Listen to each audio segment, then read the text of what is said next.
Clébio, tudo bom, Clébio? Fale sobre a importância do teste CRISPR-Sherlock, juntamente com a hidroxicloroquina, por exemplo, para salvar vidas. Então, o teste CRISPR-Sherlock, a gente tem vários vídeos sobre ele, né, vários vídeos elucidativos, mas eu vou falar aqui para você, Clébio, porque realmente é revolucionário, né? O CRISPR, tirando o Sherlock, né, o CRISPR, que é um palavrão, depois eu vou pedir para o Daniel colocar aí para a gente o que significa CRISPR, e eu vou ler para vocês. Então, o CRISPR, ele é um método, uma metodologia que já existe há milhões de anos, como um sistema de proteção contra a infecção de bacteriófagos. O que são os bacteriófagos? São vírus que entram dentro da célula, usam o ribossomo da célula, se multiplicam e depois rompem a célula e vão para outra célula se multiplicar.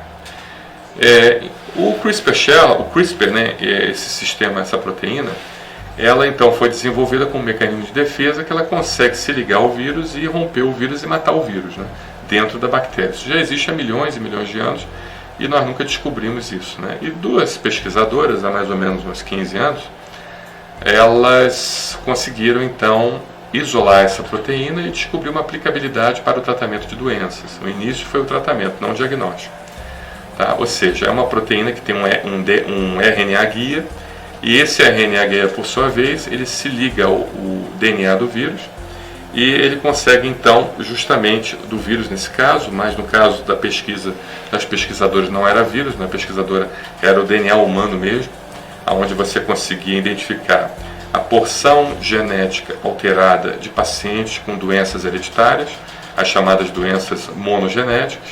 Então você, associado a essa proteína a uma nuclease, que o início foi a Cas9, essa nuclease consegue cortar essa proteína e, consequentemente, as duas pontas do DNA eles se juntam e então há a leitura normal do código genético e, consequentemente, fazendo com que a proteína ela seja produzida normalmente.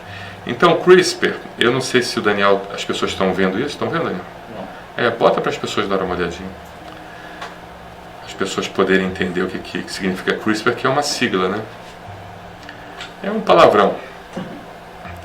Então, a princípio, o estudo da proteína CRISPR foi desenvolvido para o tratamento de doenças chamadas doenças monogenéticas, ou doenças de caráter hereditário.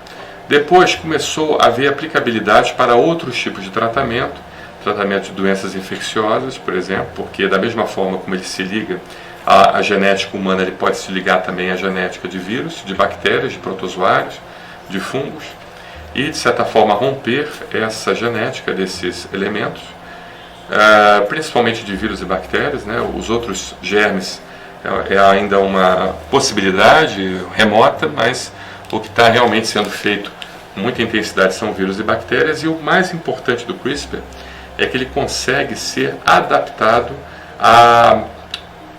justamente ao material genético de qualquer tipo de vírus, inclusive das suas mutações. Então, se ele sofrer uma mutação, ele consegue ser adaptado a essa mutação e se ligar então a esse vírus mutado. Isso é fácil de fazer em laboratório. Essa técnica semelhante do CRISPR já existia, que eram chamados zinc fingers, as proteínas TALE ou TALEN, tá? Que são técnicas muito parecidas com a do CRISPR, mas o CRISPR se diferencia porque o CRISPR ele consegue ser reprogramado como a gente reprograma um programa de computador, a gente reprograma um visor de um carro, suponhamos que você quer reprogramar lá alguma coisa do seu carro, ou como você reprograma qualquer outro tipo de técnica ligada à informática, né? Então, é uma reprogramação biológica que você consegue fazer ela em grande escala, rapidamente, e então produzir uma medicação para poder interagir com aquele patógeno. O CRISPR pode ser usado também para o tratamento de câncer, né? Não só para a inibição do aparecimento do câncer, porque o CRISPR ele consegue modular o gene, ele consegue ativar ou desativar determinados genes. Se for um gene ruim, como um oncogene, ele consegue então se ligar àquele oncogene e modular a expressão genética daquele gene, e ele consegue também ativar genes bons, genes positivos, ou seja, genes de proteção cardiovascular, genes de proteção de vários tipos. Pode colocar lá no nome do CRISPR, por favor, Daniel. Então, o CRISPR significa isso aqui, ó, sistema CRISPR do inglês, Cluster Regularly Interspace Short Palindromic Repeats, ou seja, repetições pandrômicas curtas, agrupadas e regularmente interespaçadas, consistem em pequenas porções do DNA bacteriano compostas por repetições nucleotídeos. Tá? Nesse caso, ele até houve um errozinho aqui que é RNA, né? Você tem um RNA guia. Tá bom? Muito bem. No caso aí, depois descobriu-se também que essa técnica ela consegue fazer diagnósticos, né? Então, você associando a nucleases, como a Cas13A, Cas13B, a Cas20, você consegue então, associando essa proteína, essas nucleases, você programa a proteína para interagir com o DNA do vírus ou da bactéria, e ele interage, ele consegue se acoplar, né? E no que se acopla, então, a nuclease ela é ativada, e quando ativa a nuclease e corta o material genético desse vírus ou bactéria, então acaba existindo uma reação de quimioluminescência, onde você tem a emissão de fótons, e esses fótons então reagem com um reagente numa fita e conseguem colorar essa fita. Qual é a diferença da técnica CRISPR-Sherlock, né? E também existe uma outra técnica que use, porque a CRISPR-Sherlock usa a nuclease Cas13, 13A ou B. Existe uma outra técnica também que foi batizada de CRISPR-Detect-R, tá? Ou Detect-R, tá? CRISPR-Detect-R, que foi desenvolvido por um outro grupo, que foi o grupo da doutora que descobriu a aplicabilidade do CRISPR. Só que um grupo que aperfeiçoou essa técnica conseguiu o registro no FDA primeiro do que a Detect-R. Mas qual é a diferença da técnica CRISPR-Sherlock ou Detect-R para as técnicas que estão sendo utilizadas hoje, atualmente, que é a técnica do PCR, principalmente? É porque essa técnica tem uma altíssima sensibilidade. Não há necessidade de você começar a desenvolver sintomas e então ter uma carga viral para que a técnica do PCR então consiga detectar. Com a técnica CRISPR, basta uma pequena carga viral que você já consegue detectar. Então, suponhamos 12 a 24 horas após a infecção, o contágio, você esteve assim numa grande aglomeração, estou com suspeita de ter pegado Covid-19. Você espera, assim, vamos botar assim um tempo bastante favorável, de 24 horas. Espera um dia e depois de 24 horas você faz o exame, e esse exame ele consegue detectar com um índice de sensibilidade acima de 95% e um índice de especificidade acima de 95%. Ou seja, a chance de ser um falso negativo e a chance de ser um falso positivo são muito pequenas, tá? É muito pequena a chance de, né? Bom, não vamos machucar o português aqui. A chance de é muito pequena, de ser um falso negativo ou um falso positivo é muito pequena, entendeu? Então, é um exame que primeiro é de baixo custo, porque não precisa nem de energia elétrica, é uma reação de quimiluminescência que emite fótons, e esses fótons, por sua vez, eles reagem com uma fita, com um reagente de fita e colora. É a primeira situação. Essas fitinhas são baratíssimas, isso, se for produzido em grande escala, isso custa centavos. Pode ser distribuído de forma a toda a população mundial. Eu digo para vocês que 7 bilhões de pessoas poderiam se beneficiar desse tratamento, porque é só você colocar as fábricas, né, os processos produtivos automatizados em produção, em massa, que você consegue atender 7 bilhões de pessoas.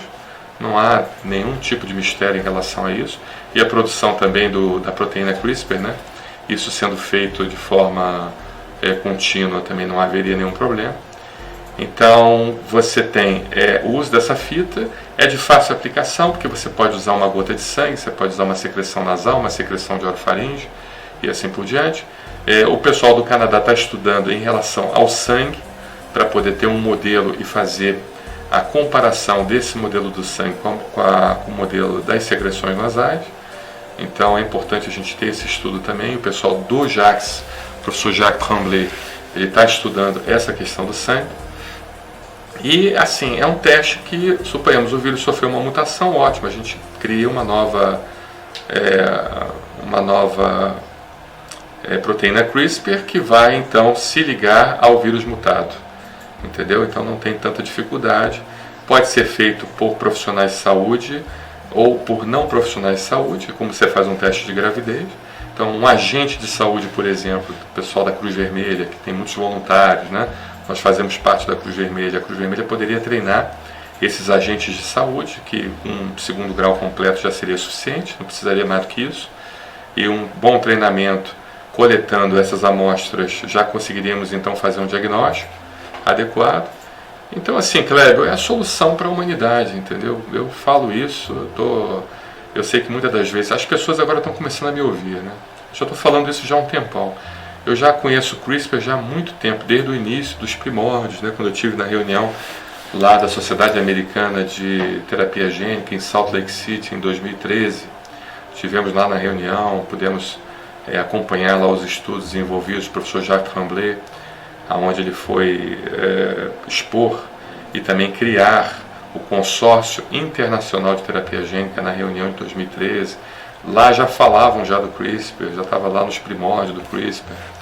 E eu já estou falando isso já há um tempão, falando que a solução para a humanidade é o uso do CRISPR, porque, desculpem meus amigos, mas quem fala isso não sou eu, quem fala isso são cientistas a respeito das grandes pandemias que virão, que acontecerão nos próximos anos. Tá? Esse é só um início, esse é só um ensaio. Você vê esse ensaio que estraga o que está acontecendo. Né?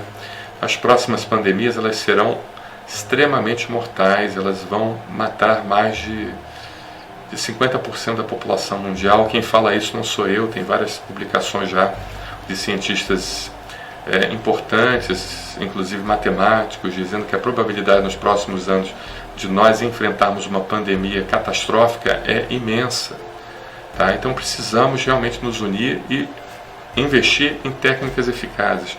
E como o CRISPR é uma técnica que consegue se adaptar de acordo com a mutação do genoma do patógeno, você consegue então rapidamente e a um baixo custo produzir testes diagnósticos e produzir tratamento. Ou seja, o CRISPR é o divisor de águas, como foi a penicilina. Né? O mundo vai viver antes do CRISPR e após o CRISPR. Só que, infelizmente, primeiro, eu não sei se existe uma agenda, né? Não quero aqui entrar em geopolítica, mas é muito estranho a gente ver os líderes mundiais não dando uma palavrinha sobre CRISPR. Ninguém fala sobre isso. Fala sobre hidroxicloroquina, sobre nitazoxanida, sobre ivermectina, sobre o escambau A4. Né? Não quero aqui usar termos chulos, mas às vezes só falando assim, para motivar. Mas realmente não ouvimos os líderes mundiais falando sobre CRISPR. Né? Ninguém fala sobre CRISPR. É só alguns setores da imprensa que falam, muito poucos mais especializados, né? Mas realmente você não tem uma divulgação em massa de uma técnica que vai salvar a humanidade de pandemias futuras. Né? Tá? E os cientistas que estão envolvidos nisso são cientistas do mais alto nível, pessoas extremamente inteligentes e competentes e que realmente já deveriam ter ganho o prêmio Nobel. Né? Muitos deles, inclusive, estão cogitados para o prêmio Nobel, mas até agora não ganharam também. Eu não entendo por que isso. Né? Por que não deixar essa técnica disponível para 7 bilhões de pessoas? Né? Aí fica a interrogação. Né? Por que não deixar essa técnica disponível para as 7 bilhões de pessoas que habitam a humanidade? Que habitam o planeta Terra. Né? Por que a humanidade não pode se beneficiar rapidamente dessa técnica, né? Da mesma forma como anticorpos estão sendo produzidos e tal? Por que não acelera um processo de tratamento usando essa técnica de diagnóstico? Né? Graças a Deus o FDA ele autorizou pelo menos o diagnóstico e é um grande passo. Mas eu acho que deveria ter tratamentos experimentais para a Covid-19 já autorizados também. Né? Já existe técnica para isso, eu sou testemunho ocular disso. Né? Eu acompanho grupos de pesquisa na área de terapia gênica já há 10 anos. Entendeu? Então, tá bom, Kleber? Um abraço, meu amigo. Fique com Deus, tá?